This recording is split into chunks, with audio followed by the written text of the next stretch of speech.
All right, so big surprise, Scopely is a shady business. Whoa, mind blown! I know, guys, it's crazy. But Scopely is cheating in one of the most hallowed modes, one that we do habitually every single day, and we will have to do for probably the next year before the next iteration of the incursion raids are released. And they're cheating in the Mystic section. That's what we're going to be talking about today. Let's get into it right now.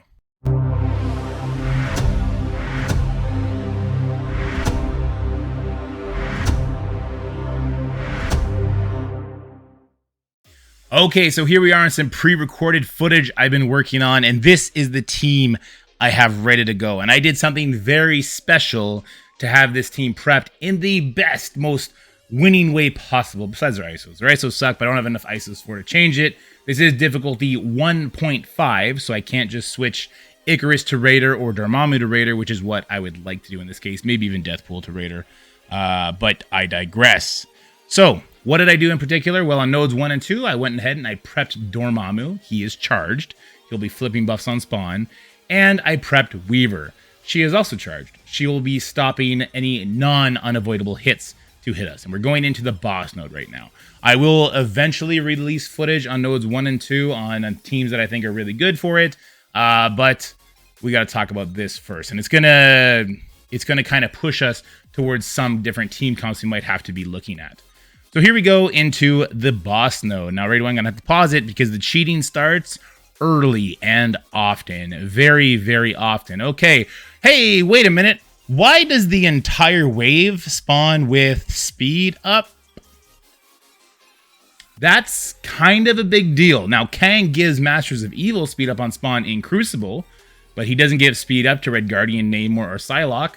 This is just an artificial buff that was thrown on this node without any sort of communication whatsoever.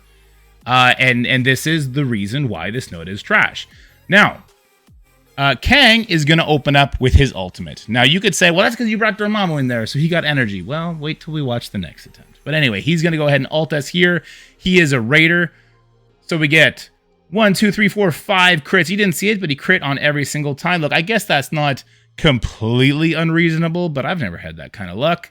And then Moonstone's going to come in here. She's actually going to miss. Now, that's because we had one charge on Weaver. That was one of the things we were going for. And then Titania comes in and hits big damage. Not that big a deal, right? Except she's a striker. Now, I don't know why that didn't do much damage, but watch the next time. Actually, you know what? Let's find out. Why didn't that do that much damage to the Weaver? Because we're going to have to talk about this.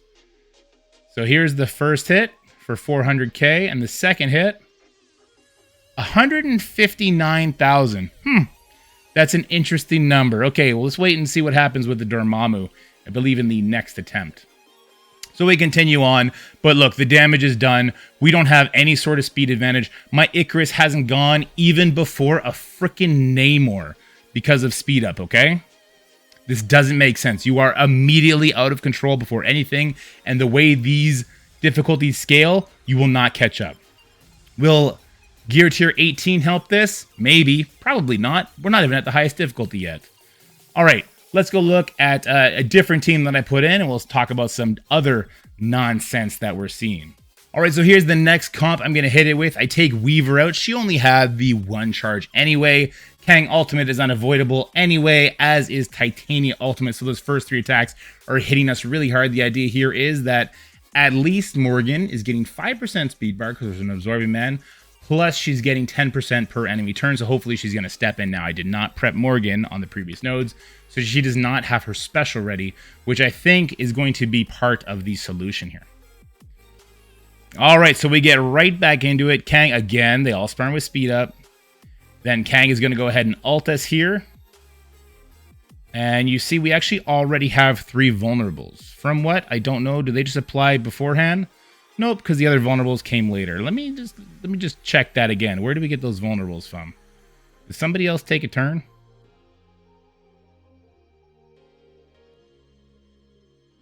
Nope, Kang goes first. And I guess we got crit on his passive is the only thing I can think of there. Or maybe his Crucible thing is in regards. Let's see. Can we see if the passive crit damages us? It says isolate vulnerable. So yes, the passive crit us. I guess some passives are better than others, and that one can apply the vulnerable. So here I think I'm pretty good. So Morgan does step in after just Moonstone's turn right before Titania. And, the damage has been spread. I've been pretty lucky thus far. Next, what's going to happen is, I know Dormammu's ready with his ultimate, by the way, so I know when Dormammu hits his ultimate, I'm going to be able to rebalance. And then I got this one in the bag. Titania comes in. Her ultimate damage does 137,000, and she follows up with a striker attack for another 142,000, and then he just takes more damage. He just takes an additional 884,000 damage. Now, it says striker attack there, so I assumed it was a striker attack, but we did also just see him get hit for 3 abilities. Now, correct me if I'm wrong, Titania doesn't have any double tap abilities, does she? So this is definitely her ultimate. We know from the animations. She gets hit for 137. That's the first hit. There's the striker attack. It says ISO 8 striker for 142,000.